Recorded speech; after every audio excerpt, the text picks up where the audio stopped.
Mesdemoiselles, Messieurs, aujourd'hui, au sommaire du journal de la science, nous allons parler de différents types d'énergie. Au cours de cet été, premièrement, nous allons parler de l'énergie qui sera expliquée par Thaïs, notre spécialiste au camp. Deuxièmement, nous allons parler de la chute libre d'Anton. Après, nous allons parler de l'énergie radiante présentée par Baptiste. Ensuite, un point sur la météo et sur la transformation d'énergie. Pour finir, en agriculture, nous allons plus précisément parler de la modélisation 3D. Bonjour Elisabeth. Bonjour Florent. C'est quoi l'énergie? Qu'est-ce que c'est que l'énergie? Thaïs, notre spécialiste, va nous en parler. Merci Elisabeth. L'énergie, c'est quoi? C'est la capacité à modifier l'état d'un corps. Par exemple, cette chaise qui est au repos, ne bouge pas, je vais lui donner de l'énergie et elle va bouger. Ou sinon, l'énergie donne le mouvement.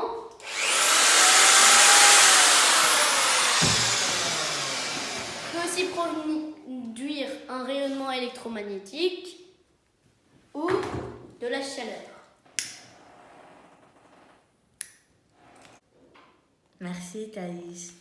Sans transition, passons à notre envoyé spécial Anton qui va nous présenter quelques expériences sur la chute libre. Bonjour Anton. Bonjour. Qu'est-ce que c'est que la chute libre? La chute libre est un corps qu'on lâche et qui tombe Pourquoi il tombe? parce qu'il est attiré par la terre. Vous pouvez nous montrer un exemple? Ok, regardez celui-ci. Impressionnant! Tout à l'heure, nous avons vu qu'une balle de tennis possédait de l'énergie. Oui. Qu'est-ce qui se passe quand on lâche une balle qui possède de l'énergie? Ben, elle va rebondir. Pouvez-nous le montrer? Pourquoi elle remonte pas à son point de départ? Parce que l'énergie est transformée et du coup n'est pas la même. Merci Anton. Merci Anton pour ces explications. Amis complotistes, voici Baptiste. Je vais vous parler de l'énergie radiante. Si vous êtes un adepte de la théorie du complot, ce reportage va éveiller votre curiosité. L'énergie radiante, qu'est-ce que c'est? C'est une énergie inventée par Nikola Tesla, qui serait une énergie inépuisable, infinie, bref, la solution à tous nos problèmes. Comment capter cette énergie?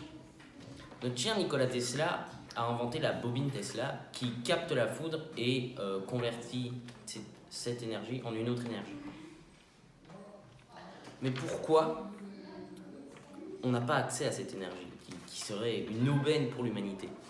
Car d'après les complotistes, les Illuminati auraient volé cette énergie pour la cacher à l'humanité et auraient après détruit Nikola Tesla en l'handicapant de toutes les manières possibles.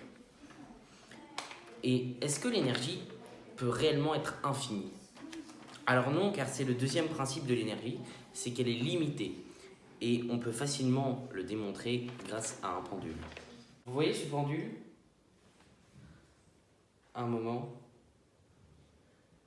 il s'arrête de balancer.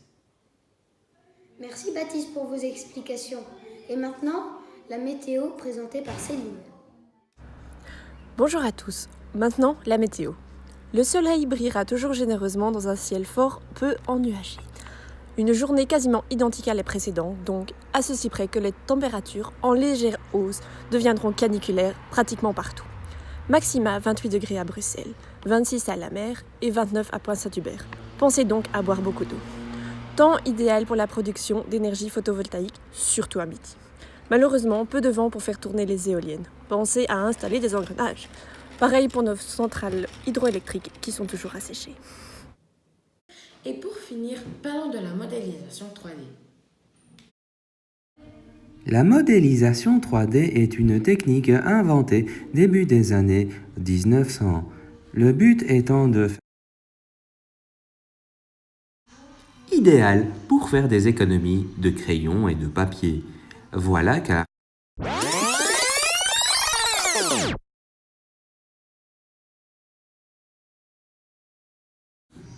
et finalement, nous pouvons donc importer le fichier et l'imprimer avec du... D'accord, ok. Désolé pour le problème technique, nous n'avions pas de retour son. Merci pour votre attention et à demain.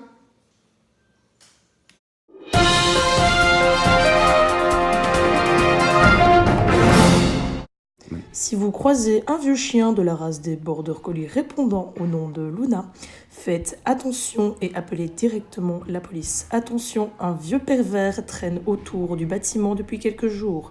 Soyez prudents.